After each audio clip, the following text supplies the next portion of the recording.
Hi, friends. Thanks for joining us. Do us a favor and hit that subscribe button. Also, don't forget to leave a like, leave a comment, or even leave a question, and we might ask it on the next episode. Benny, where can they find us on social media?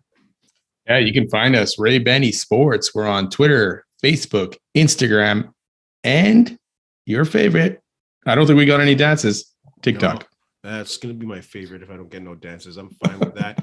We got some Winnipeg Jets talk, some Winnipeg Blue Bombers and CFL news. We're going to look at the World Cup semifinal and finals. And of course, we got some NFL talk. But let's start off with the Winnipeg Jets. Since we last met, the Jets have gone 3-1 with some dominating performances and a bit of a letdown at the end of the week against the Capitals. So let's look at the week that was. Any thoughts on these games? Blues, Blackhawks, Panthers, Caps. Yeah, it was three pretty good efforts in those games. I mean, they had some moments, against Florida and St. Louis, where St. Louis was coming at them or Florida was coming at them pretty good, but they hung on. Yeah. Pomo's return and Florida kind of looked like the Jets did, in the last couple of years, where they would get lots of chances, but also give up a lot of goals and give up a lot of chances. Against Florida, Florida ended up with 41 shots, but at 25, I think, in that second period. But yeah. I was looking at the shot chart, and there were a lot of them from outside. There's very little from in the middle or in front of Hellebuck. So it's not so bad when you're facing that. And Florida was just, I guess, chucking pucks at the net, hoping for bounces. Because I guess when you're playing a goalie like Hellebuck, you're going to need sometimes those bounces. So pretty good effort for the most part for the Jets in that game. Also, when you're playing five guys, or when five guys are playing team defense in your own zone, that obviously gives you less opportunity to have those high scoring chance shots, or whatever they want to call them. Shout out to Jets fans. A respectful ovation for Paul Maurice and the assistant coach that came with him. Jamie Compon. Yeah. So it's good to see the crowd be respectful on that. KC, Kyle Connor with 2 goals. Scheifele with 2 goals in that game. And Hellebuck, like you said, going 38 out of 40 against shots. So they look sparkling. And we talked about this Spencer Knight kid possibly igniting the Panthers and turning it around, but he got pulled. Bobrovsky got put back in, so not quite the fire starter that we thought. How about that Blues game? They smoked him. Dubois put in 2 goals of his own, and St. Louis's Craig Berube, the head coach, really put it on the St. Louis players. He said the coaching staff had them prepared.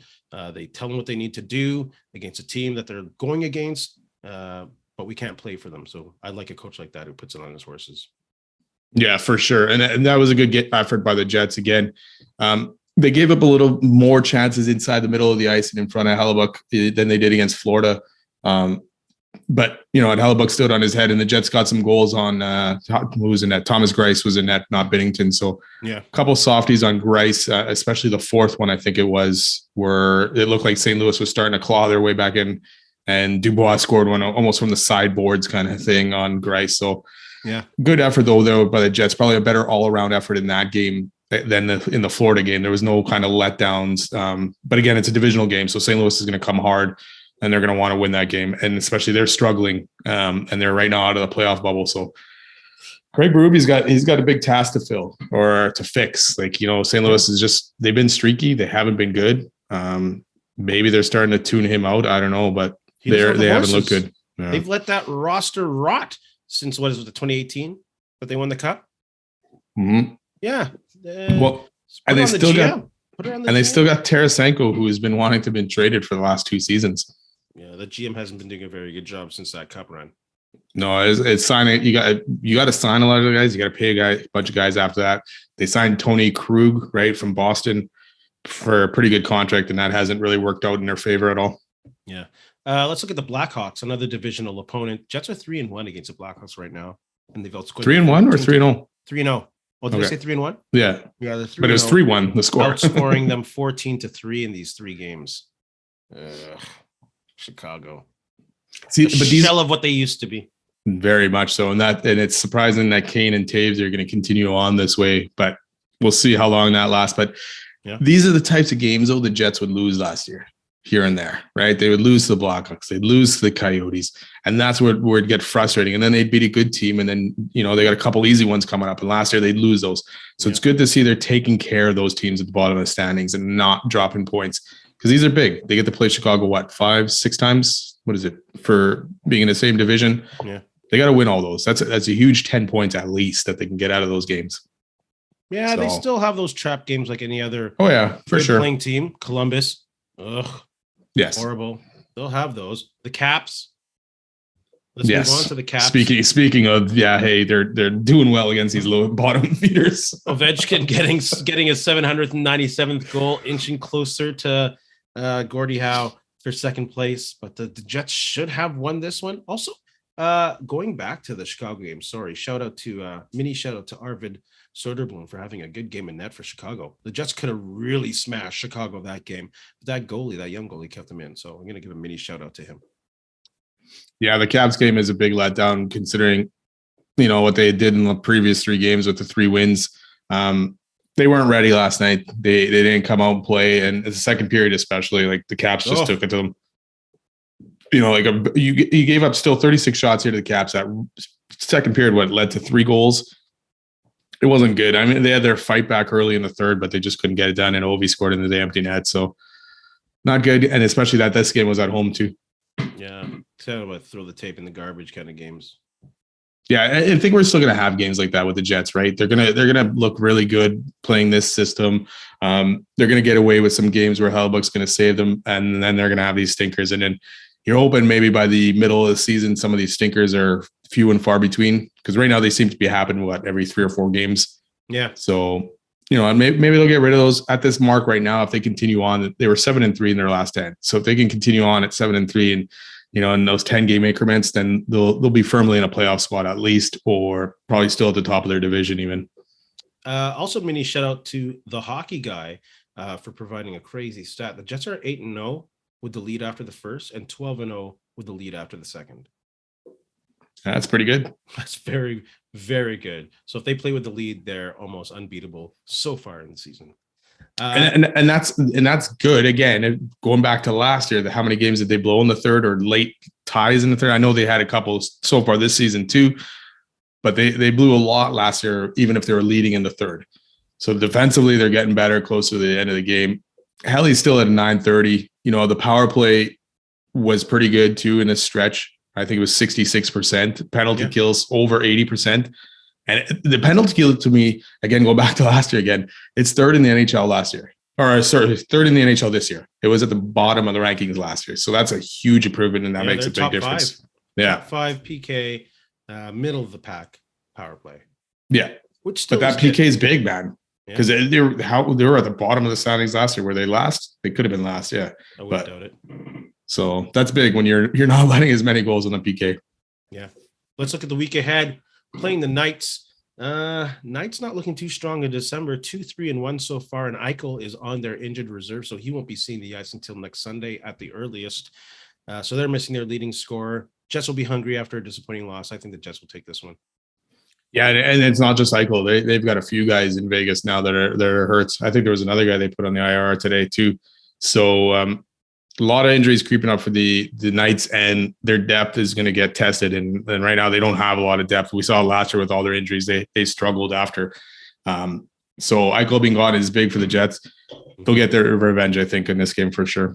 Speaking of injuries, Logan Stanley and Mekalainen also put on the injured reserve list for the Jets. Too bad for Logan Stanley, just coming back and now a different injury. Yeah, it sounds like he's going to be out for a while. Menelanen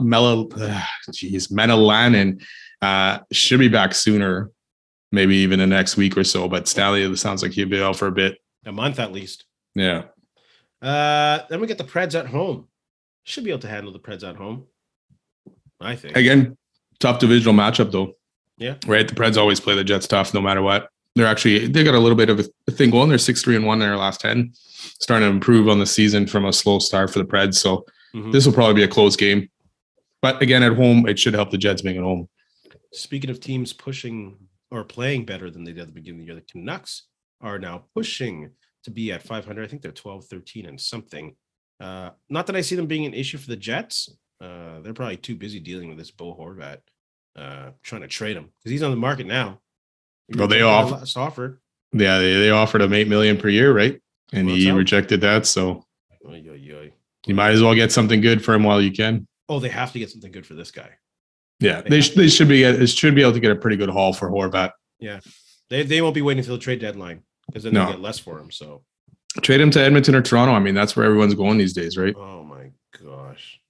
Does he play good defense? Does he play good defense? It doesn't matter. Those guys don't need to. Every single rumor, it's either Edmonton or Toronto. Edmonton or Toronto. Like, come on. These guys don't have a cap or what?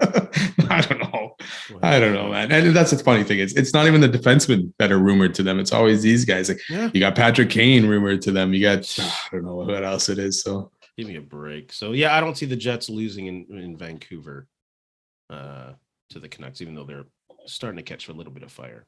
The Jets always seem to struggle in those late Vancouver games. This is a Saturday night one too, hockey night in Canada. I don't know, but they should beat them. But who knows? This could be their letdown game of the week. I got the next game as a letdown game, but it's against a good team. Exactly. Though. Quietly a top 10 team in the NHL, arguably a top 10 team. But the Jets will be playing their fourth game in 6 days and they're playing on the West Coast. Back to back. Drop. This is a drop. Yeah. And that's the thing, right? If they need to go into Vancouver, they need to win that game because who knows what kind of legs they'll have against Seattle. It's a back-to-back, kind of thing. I mean, the Jets are facing injuries, man. It's not all roses there right now. There's a bunch of forwards out. They're going to really miss healers here as time goes on.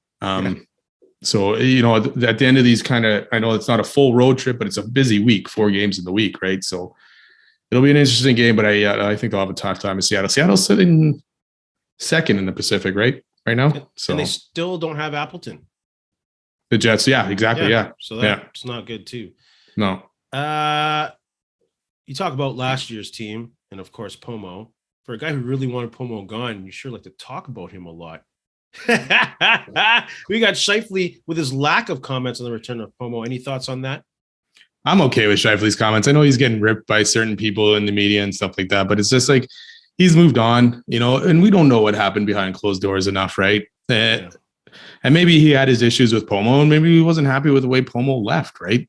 Maybe they had a thing. You went into the season, and it's like, okay, we're going to stick together. We're going to fight together this season, and all of a sudden the guy quits on you. So maybe that rubbed Scheifele the wrong way. It's okay. Let him. We get mad at these guys for speaking their minds. We get mad at these guys for getting out with cliches, and saying, oh, we got to pay 100%. We got to do this. Scheifele's speaking his mind. Sometimes it doesn't work out for him, and this is another time where it seems to be biting him in the butt, but I'm okay with it, and I like Scheifele's comments with it. They played the game. Scheifele played hard. He got the win. Time to move on. Yeah. Ever since that Scheifele post-game presser or postseason presser last year, I don't put too much weight onto his pressers. I let that guy talk his talk and whatever. As long as he's playing well, I could care less. I couldn't care less. Yes, exactly. He's playing well. He's having a good season. He's getting a lot of goals. He's back checking. He's playing a lot better than last year. Yeah. So yeah, let the guy be right now and let him go play out his game. Let's move on to some CFL news, some CFL hot topics. Mike O'Shea signing a 3-year deal to stay in Winnipeg. It was kind of expected the way that he was courting Big Hill, Jefferson, Neufeld, getting those guys to stay. You knew it was inevitable. Yeah, 3-year deal. That's great for the Bombers. Gives them some stability there. It sounds like the rest of the coaches, Buck Pierce and all those guys, are coming back. I know you were not too happy with Buck Pierce by the end of the season in his offense, but it can only get better with another year of him running the helm, and then with his wide receiver coach, running back coach. It sounds like everybody's still intact. I haven't heard of anybody else leaving, so no. It'll be interesting to see now that they got O'Shea done, but there's still a few players that are still done and what direction they take. Jake Thomas signed today as well. Yes. But the big one's still Brian Hardrick, Dembski, Couture, Jeffcoat. What are they going to do with those guys? But having O'Shea in the fold is obviously huge. Like you say, it was expected, but until it's done, you're kind of like, that 0.5% or 0.1% is like, is he going to come back? So as good as Couture is, I was really impressed by Kolinkowski this year. Yeah. If anyone's an odd man out on that O-line, it won't be Brian. It won't be Hardrick. It'll be Couture, I think, because you'll get Kolinkowski at a lower price. And he played just as well. Like Couture was really good when he was at 6-man on the end, the extra tight end. He was great. But Kolinkowski by mid-season had the center position locked down. So I think Couture might be the odd man out. Yeah, that could be it. You think they're going to get both Stanley and Hardrick signed here? Yes. Or you think it's one or the other? No, both? I don't think Bryant is going anywhere. I think he wants to finish his career here. And I think they'll have enough to sign Hardrick. I think they take the money from Couture and split it between those two guys is what I hope would happen. Yeah, I don't think Kolinkowski was a free agent anyway, so I think he's already signed because I didn't see him on the list there. So no, he's signed at a lower deal right now. Yeah, so yeah, you got to make a decision on those guys. If it is, then yeah, that makes sense. Couture out. Hopefully, you can get both those tackles in. Yeah, Dembski not being signed yet, bit of a concern, but I assume he's going to be signing at some point as well. I can't see him leaving this situation as long as he's not getting a low ball offer kind of thing. Exactly. No, he's an important piece. If anyone on that receiving core is gone, it might be Ellingson, even though he had a great season for the games that he did play. Yeah, but couldn't stay healthy, and I know he came back to the playoffs, but he was missing the whole year. Dembski, and he still got Bailey out there too. That's not signed. Yeah. So there's a decision there too. And, Bailey might take the Lawler path and kind of see, hey, maybe I can get a little bit more money here or there kind of thing. So, yeah. But yeah, he was nowhere close to Lawler. He wasn't that type of season. No, he's also a huge locker room and community leader. Yeah. I'd be surprised to see him bail. I don't know how much extra money he gets somewhere else. Yeah, probably not worth enough to go to a losing situation. No, for sure. No, for sure. No. Speaking of folks that need to be signed, Kyle Walters, the GM, does not have a contract. Miller didn't really give a ringing endorsement in regards to getting an extension. Any concern on your end? I don't know about concern, but I find it interesting because he's on the last year of his deal. Yeah. I know we always talked about in the past with O'Shea possibly wanting maybe to be GM and coach kind of thing. Is this leading to that? Is Walters not going to be signed beyond this year? Or is Danny Mac or Ted Govea going to take over at some point? Like, I really hope that Walters does get signed because I think the three of them together, Miller, Walters, and O'Shea, work together to turn this whole thing around. Losing Walters may be big. If you're thinking, okay, we can handle this without Walters, I'm not so sure. So I'm a little worried, but not totally concerned yet. Yeah, I think they'll get something done. I really think Walters wants to stay, and I think him and O'Shea are kind of tied at the hip. And they may have to do some kind of movement. Maybe Govea or McManus has to move on, get another position in the league. Maybe one of them takes over Saskatchewan in that junk show that's going on there, which we'll talk about in a second. But I think they will get Walters signed. He's been doing so good, getting Canadian talent, drafting, finding free agents, working with Govea and McManus and finding those gems. So I think they have to get it done. Yeah, to me, it's not just one of these guys turning around. The three of them working together turn this whole thing around from the gong show it was, early in the 2000s and early 2010s kind of thing. It wasn't great. So you don't want to lose these pieces. I'm assuming scouts and all that stuff would count under the coach's salary cap, right? So football ops, yeah. Yeah. But I guess there wasn't any other GM openings this year, right? Not really. There should have been in Saskatchewan, but whatever. Yeah. So it's a little bit harder for maybe Govea or Danny Mac to find a different job or be a GM this year. So no, it'd be next year. Yeah. It'll be interesting to see. Yeah. In Saskatchewan. Well, O'Day's not going to last. I know that much for sure. Speaking of football ops, salary caps, Dave Dickinson just got the GM position with John Huffnagel stepping down, going into more admin, but still a consultant. Maybe that's, like we're saying, the cap will have to do some maneuvering in Winnipeg to figure that out. Yeah, it'll be interesting to see how Dickinson does with the dual role now, right? Because it's not easy sometimes when you're trying to do too much in an organization and you're the head coach, right? Yeah. It takes its toll. So we'll see if that affects Calgary at all. But an expected move, I guess. Huffnagel's been around there for a long time. Yeah, and I'm sure they have to free up some money there, especially with what's their name is the special team coordinator. He'll be highly touted for next year too. So maybe they got to keep him and give him a little extra money. I don't know what's going on, but that stupid football ops cap is junk. Oh, yeah, it's tough, especially when you fire a coach and it still counts. Yeah.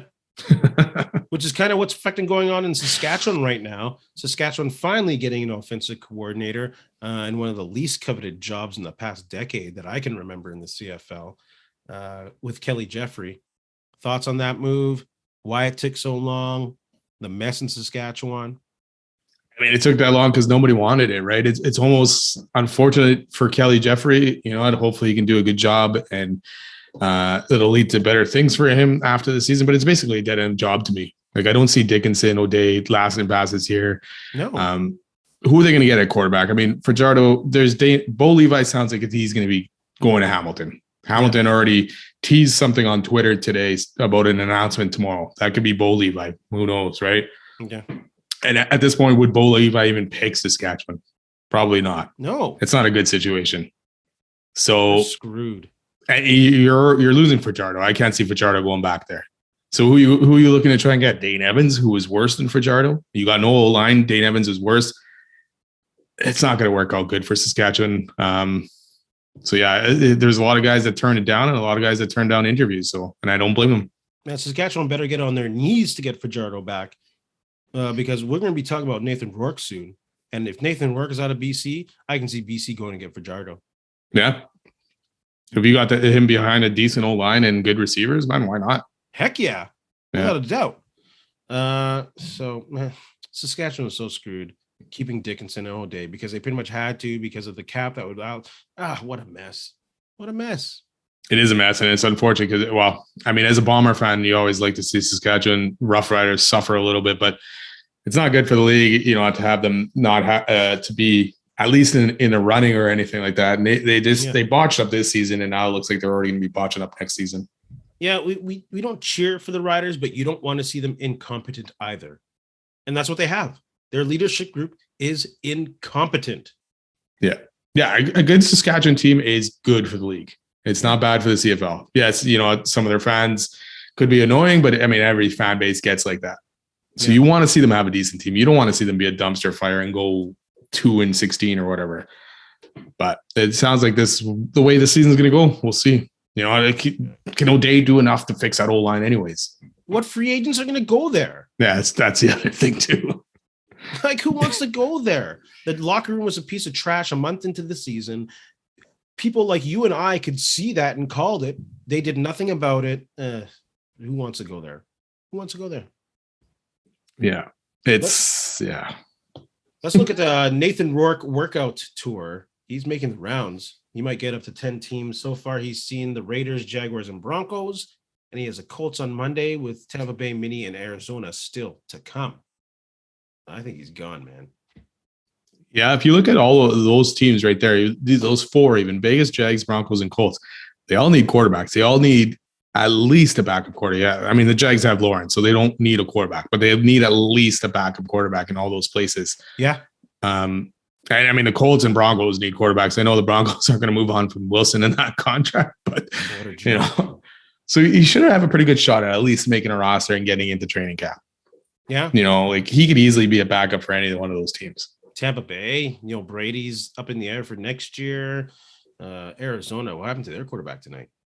Yeah, Kyler Murray, probably torn ACL, Achilles, something like that. He's probably gone for the season. So you got Colt McCoy there, who's mid-30s or whatever he is. So that dude's still playing? He is still playing. He is still going. He's actually done not too bad in Arizona for the last couple of seasons that he's played. So yeah, good for him.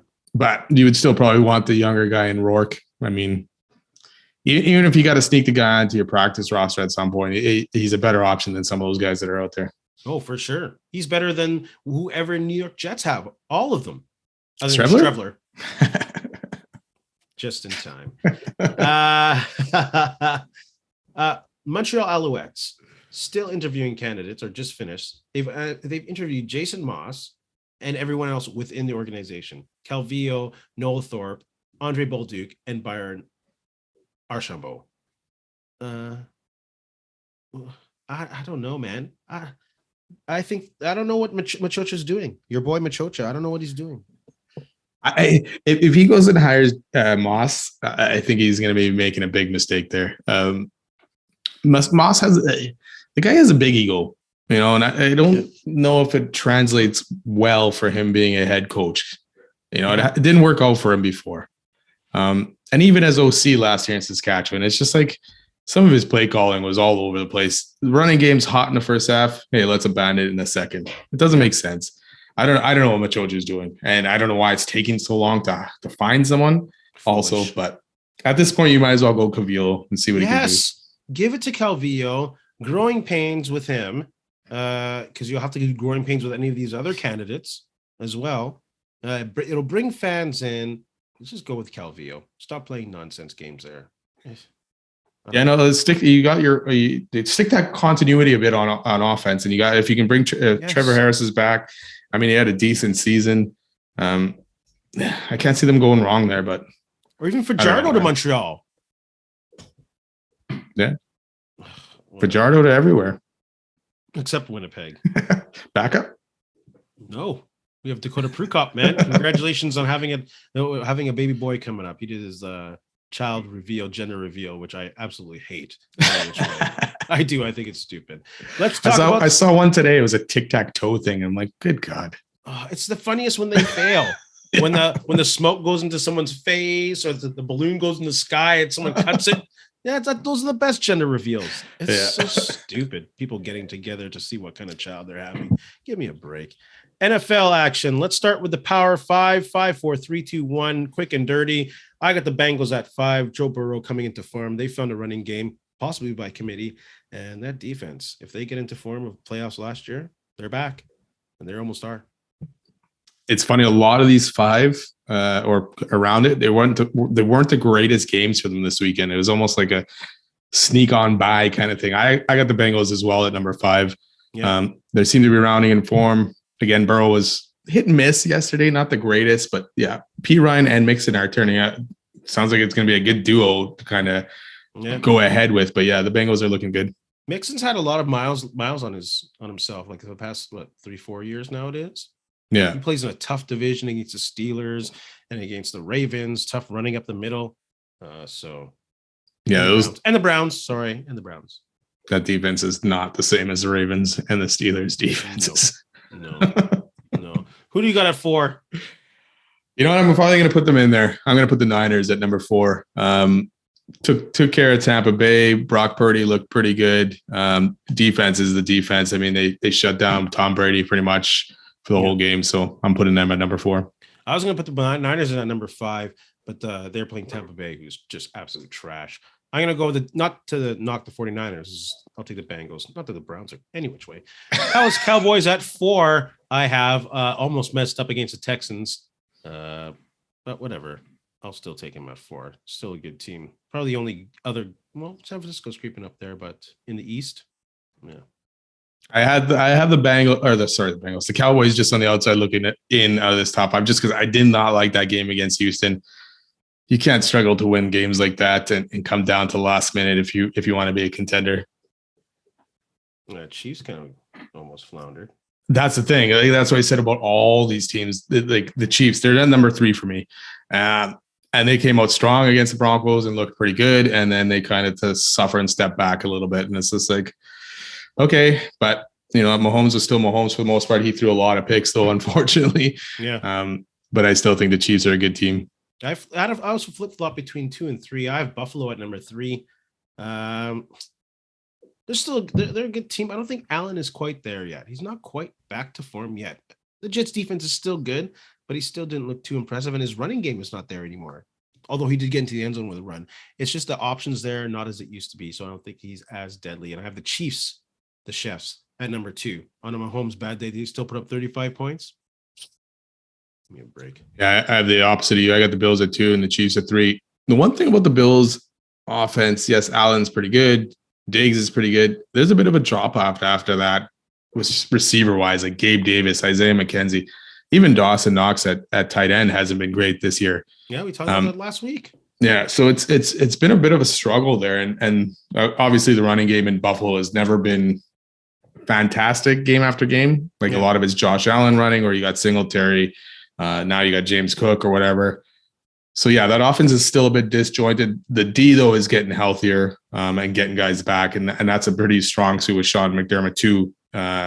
He's out for that defensive side of the ball, and they shut down that Jets offense that had looked pretty good, for the last few weeks. So I'll keep the Bills at number 2 for right now. But again, all of those teams, even including the Cowboys and say the Vikings, even who I had at number 2 last week. No, hold on. Mention their name in the top. No. I dropped them out of there, but I'm just saying I had them at number 2 last week, and then they go out and do that against the Lions.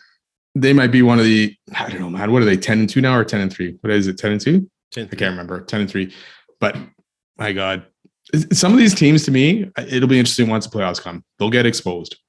Yeah. You know, and we'll see how good those NFC teams really are, like the Vikings, the Cowboys, maybe even the Niners. We'll see. But, you know, schedules matter. And to some of these teams, having an easy schedule like the AFC South has helped quite a bit. I'm just saying that early in the year, I told you all to watch out for Detroit. I told you Detroit's going to mess up with a few teams, and they are dangerous week after week with the offense and Jared Goff. Offense. Yeah. Offensively, yes. Defensively, they're still pretty weak, but offensively, they got one of the funnest offenses to watch, actually. Absolutely. Absolutely. Watch out for them lines. I've got the Eagles at number 1. Miles Sanders shut me up this week. I'm like, he's trash. He put up 144 and 2 TDs. I still believe that the Eagles are Super Bowl bound. The NFC is theirs to lose. Yeah, right now it is theirs for the taking. They're probably going to end up with the number 1 seed. I got them at number 1 too, just to put that out there. But yeah, Miles Sanders has looked rejuvenated this year. Jalen Hurts, AJ Brown, Devonta Smith. And then they're going to get Goddard back at some point here before the playoffs. So they're looking pretty strong, and that offense is looking pretty good. Let's talk about your 49ers quickly. Hot topics. Your boy Jerry Rice says stop it. Kyle Shanahan, stop it. Stop putting Trey Lance up the gut. Stop keeping Garoppolo near the middle of the field. Stop playing a Debo in horrible situations where he's running up the gut. That's 3 big injuries. Huge win this week, though. But still, 3 big injuries to 3 of your primary offensive weapons. I agree with Jerry Rice. You got to stop that noise. Well, okay, Trey Lance was up the middle. Jimmy Garoppolo was an unfortunate situation in a sack, when he got it. So it wasn't him running. If you watch the Debo run, Debo should have followed his blockers, and it would have been an outside run. Unfortunately, he cut up. He cut up into the middle of the field. Don't play him in those situations. But you know what? Debo likes those situations as well. I mean, it was part of his contract, the incentives that he ended up signing to run the ball and all that stuff. It's an unfortunate injury. The good thing is Debo should be back before the playoffs, actually. So that's good. But I do agree with you in that sense that I didn't like that Trey Lance run. It was terrible right up the middle. And you're putting him, making this guy who's, I don't know, to me, he's still fairly scrawny in terms of football guys, not, regular guys. And you're making him run up the middle. He took a big hit. Debo doesn't shy away from those hits, though. But if you watch the play and you watch some of the stuff on Twitter and that, he should have kept going to the outside. He cut up, and it's unfortunate. He's your number 1 receiver. You can give Tyreek Hill the ball behind the line and he'd be phenomenal. But why do that? Why do that? You're putting your number 1 weapon at risk. I agree with Jerry Rice. It's a horrible decision. They got to stop doing that. But it's part of the allure of Debo, man, that having him in that backfield and seeing what he can do. Because when he gets that ball in his hands, I mean, he looks like he's. But why did you get Christian McCaffrey then? Hey, man, it just adds more to it. But you have just enough had more guys back there. And you have Ayuk, and you can spread the ball. Like, why put this guy in a horrible position where he can get hurt? It's just nonsense. But he could have got hurt even catching the ball and getting gang tackled after that. I mean, it could have happened anywhere on the field. Yeah, but he's not a running back. He is a wide receiver. He's both. No, he's not. He better not be both after this, because that's ridiculous. Like, you texted me, the 49ers are unlucky. No, that was a stupid decision. That has nothing to do with they're kind of unlucky with these injuries to quarterbacks. Don't put your wide receiver as an RB1 when you have Christian McCaffrey. No, it doesn't make sense. Especially when you're manhandling a team like Tampa Bay. Teams, okay, well, you know what? Kyle Shanahan was up 28-3 a long time ago on Tom Brady and ended up losing, but the run was to the outside, and that's what it should have been. Debo cut up, changed it up, and went to a place he might not have had to go. He had blockers ahead of him. He had Kittle leading the way. He decided to go a different way. He could have got hurt anywhere on that field. It sucks. I hate it. Yes, I don't want to see those guys get hurt, especially in a game where you're winning pretty handily. And you would have ended up winning pretty handily. Brock Purdy only threw the ball 3 times in the second half, kind of thing. So it's unfortunate, and I hate it. I do hate to see the injuries, and the Niners do get a lot of it, especially to core guys. I mean, they've already lost 2 quarterbacks. Yeah, that should already tell you don't do that. I get it. I get it. He can get injured anywhere on the field, but when you're playing RB1, that absolutely increases your chances of getting hurt. It does. Yeah, it doesn't help, but that's part of Debo's allure or whatever he is as a player. It's not just a wide receiver, man. He can do the running back thing too. And you want to keep that. Has he been an RB1 this year? You got a touchdown off a run. But he hasn't really been a factor as RB1 this year. They haven't been using him as much as they probably could. They haven't as much because teams are kind of onto those runs a bit more than they were last year and expecting them a little bit more. But that's why this run, if Debo kept going to the outside, it might not happen. But you can't tell the player to turn his instincts off and say, "Hey, don't cut." No, but he could have caught even a swing pass, and that could have happened. And he's caught a lot of those swing passes too. Yeah, they got to stop doing that. Don't. If you put Tyreek 1 at RB1, I'd say the same thing. It's just nonsense. Or Antonio Brown at RB1 when he was at Pittsburgh. It wouldn't make sense. I put Antonio Brown at RB1 right now just so he got crushed. For sure I would in a second. And I play 2 linemen too. And the rest would be wide receivers. Let's move on to the World Cup bracket. Surprising games. We're into the semifinals. Let's do some predictions. Morocco is running crazy. So we have Morocco and France in one matchup. We have Argentina and Croatia in another matchup. Who are you taking in the Morocco-France matchup? First off, I got to say, Canada ended up in a group with 2 semifinalists and a team that was at the time ranked second. That's crazy to think back on that, kind of thing. Like you're thinking, okay, they could maybe tie Croatia. They should be able to beat Morocco. And it's like, look what happened, right? Very good point. Yeah. Yeah. So crazy games. Like the quarters or the round of 8 was nuts. Like, I don't think I've seen soccer, football like that, where, games, usually when it's 2-0 games are done, right? Yeah. Especially with less than 10 minutes left. Netherlands came back. Croatia coming back against Brazil. Like, I don't know what Brazil was doing, pushing like that. Yeah. Like, good God, you only had 4 guys back on D. Morocco stunning Portugal, the end of Ronaldo. And then England, the England and the Toronto Maple Leafs have so much in common. It's crazy. Oh, that Kane kick. It's still in the air. Yeah. Still in the air. It's just somewhere in the Qatar stratosphere. Penalty kicks, shootouts for England are just the downfall. Absolutely. Absolutely. So who you got in this Morocco-France matchup? I would love to see Morocco make it. That would be just absolutely nuts. But I think France is just too good. They got a lot of firepower. They got a great team. I think France takes this. But they do have a lot of firepower. They have Mbappe. I say he's the best player in the world right now. Hands down. Love watching that guy play. But I've been riding Morocco for the past couple rounds, and I do enjoy watching this African nation defeat these historically colonizing countries in France, in Spain. It feels a little good. So I'm going to ride with them into the semifinals. I know it's an upset, a big time. Might be one of the biggest upsets in World Cup history if they get to the finals through. Oh, for sure. For sure. Yeah. Wouldn't that be exciting? So I'll be cheering Morocco on. I'd love to see Morocco win, actually. Go to XQ's. XQ's will be a crazy Moroccan party if you're looking for a place to watch the game. Is it really, actually? Oh, it's yeah. I got my homeboy Kamal wearing the red and green. Oh, they make lots of noise. Is that not a Portuguese place at all? Or is Portugal in it? No, they're out now. It's going to be Morocco for sure. And they're allowed last week too, so who knows? Who do you got in Argentina and Croatia? You know what? I'm gonna go with Argentina. I think they'll get it done. Lionel Messi has actually looked pretty good, since that Saudi game, and he's come on pretty strong. The only problem I have with Argentina is they are hotheads, and you saw that in that Netherlands game. I'm surprised there wasn't some scraps going on there. Yeah, I could easily see them getting some kind of red card or something in this game that brings them down.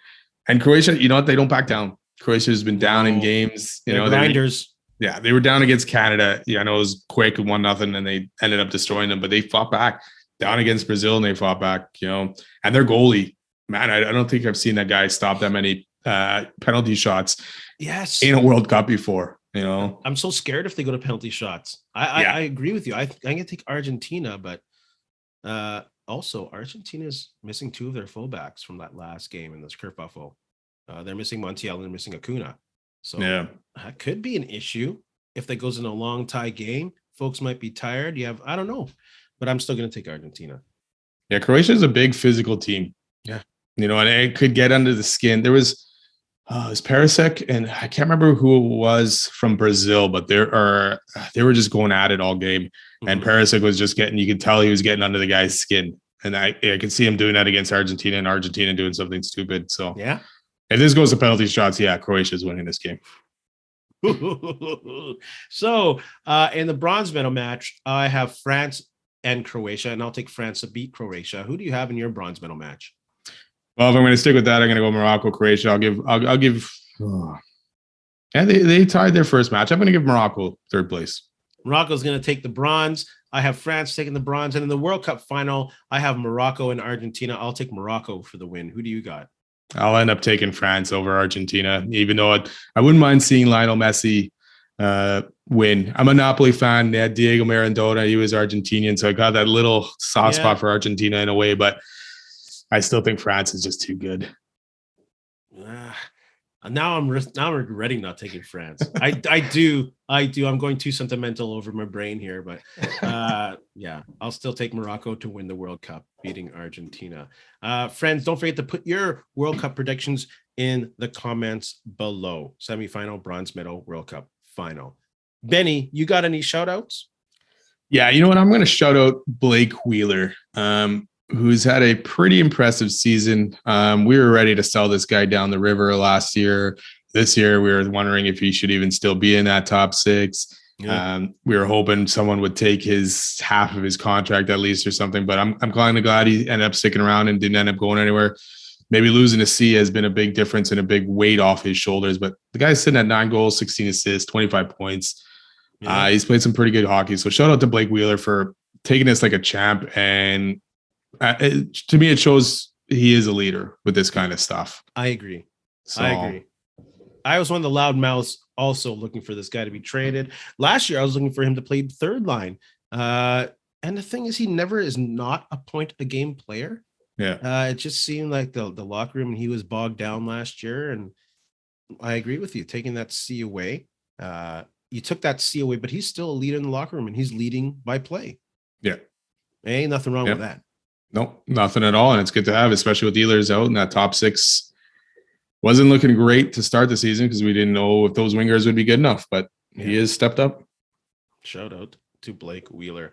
I got a shout out to John Gregory, the former Bomber O-line coach from 1980-86, part of that 1984 Grey Cup winning team, part of the Cal Murphy coaching tree, along with Dave Ritchie, Mike Riley, and Joe Farragelli. Passed away at the age of 84. He's especially known for being the head coach of the Saskatchewan Roughriders and probably the most memorable and exciting Grey Cup in my lifetime in 1989, Saskatchewan and Hamilton. So shout out to John Gregory. Rest in peace. Yeah, for sure. Benny, you have anything to say to our friends?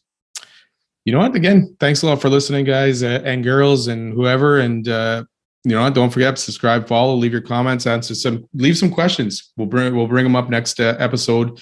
And have a good week. Uncle Randy had a question. Who was the first NFL jersey that you bought and why? NFL jersey. Frank Gore. You know, and it's just, why? He was just an awesome running back for the 49ers. Longevity. You know, and he stepped up even when the Niners were bad for all those years, basically in the first half of his career. And he was always there leading that team and just fighting for yards, and he never stopped. Oh yeah, for sure. Until he entered the boxing ring. Yes. But he won his match this past weekend, I think, or something like that. Oh, he got back in. I think so, yeah. Good for Frank. Yeah, he lost the first one, but I think he won his second one. Good for Frank Gore. My first jersey I bought was Rod Woodson in the early 90s. Pittsburgh Steelers fan. I was the first player that I kind of really looked at as a favorite, because I played defensive back when I played football. So, of course, I'm going to cheer for Rod Woodson. To steal the famous words of Ed Whalen, in the meantime and in between time, that's it. Another edition of Ray and Benny Talk Sports. And what? Have you been on Twitter lately? Yeah, I'm on there all the time. What's with these idiots wanting Nick Ehlers to be traded? It never ends, man. It never ends. What's wrong with these people? Because you know what, they're looking at it going, okay, the Jets are 18-8-1 without him, so who needs him? Well, so you don't want to be better? Yeah. The thing is, you could probably be 26-1 with Ehlers in the lineup or something like that, right? It just adds so much more, and it adds to your top six. Like, you need that top six. You think Esteban on that top six is a long-term future? No, it's not. And the power play gets better too. Yeah, it gets big time better. And Jets Nation on Twitter really makes me sick.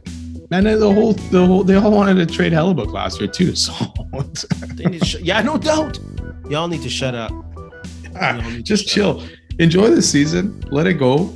You know, I'm not even complaining about the Jets at all really this year. Hey, friends and neighbors, don't forget to check us out online on Facebook, TikTok, Instagram, and Twitter at Ray Benny Sports. And don't forget to check out our YouTube channel. Leave a like, leave a comment. Tell us what you think.